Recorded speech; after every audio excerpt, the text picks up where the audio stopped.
Hello students, today we are going to study next topic of chapter polynomials, which is geometrical meaning of the zeros of a polynomial. Now first let us take an linear equation 2x plus 3 and let us denote it by y.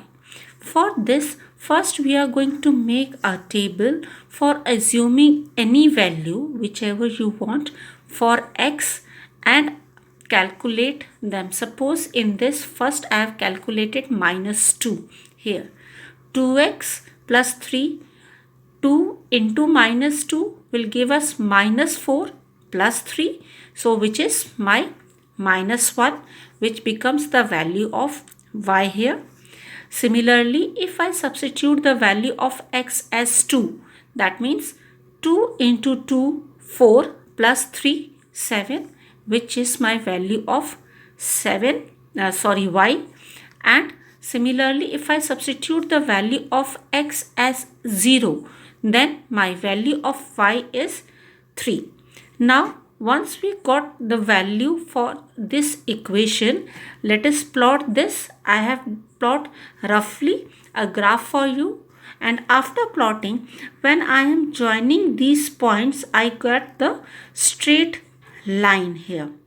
Now, as you can see that this straight line is cutting x-axis at one single point. So, we can say that for this linear equation, we have only one number of zeros. We have only one zeros. Let us see one more example for this. Now, I am taking a quadratic equation. For assuming the value of x, again we'll calculate the value of y same as we have done earlier, and I have got this table. Now after that, plot these points on the graph. Again I have done roughly for you, and after when I joined these points, I found the shape is a U shape. This U shape we call it as parabola. Now I found that this parabola is intersecting x-axis at 2 points. So we can say that for this quadratic equation we have number of zeros are 2. Now some more examples are given in your textbook also. Let us see those examples. Here are some more examples which is given in your textbook, page number 24. Here also we have parabola. Its shape is downward, and again it is intersecting x-axis at 2 points. So we can say that it has 2 zeros. It can be of this shape also. One more different shape is given here.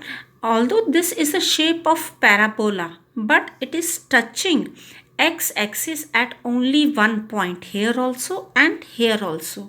So in that case we will be getting an equation which has equal roots. Suppose if I take an example of x square plus 4x plus 4, in this case we will be getting two zeros which are same. So for the quadratic equation in which we are getting two zeros and both the zeros are same, in that case we will be getting a parabola which only touches the x-axis. It will not cut the x-axis. Similarly, we have one more example here. Now here also we have two parabolas, but they are not cutting or touching x-axis. So we can say that these two quadratic equation does not have any zeros for this in this case. One more example is given in your book on page number 26. Here we are getting a shape like this. So we found that it cutting the x-axis at 3 different points. So we can say that for this shape, we have a cubic polynomial, and it has three zeros. That means 1, 2 and 3, because it is cutting x-axis at three different points. I hope now it must be clear to you how to find out the number of zeros by only observing the graph only. We'll soon meet in our next class with the new topic. Thank you.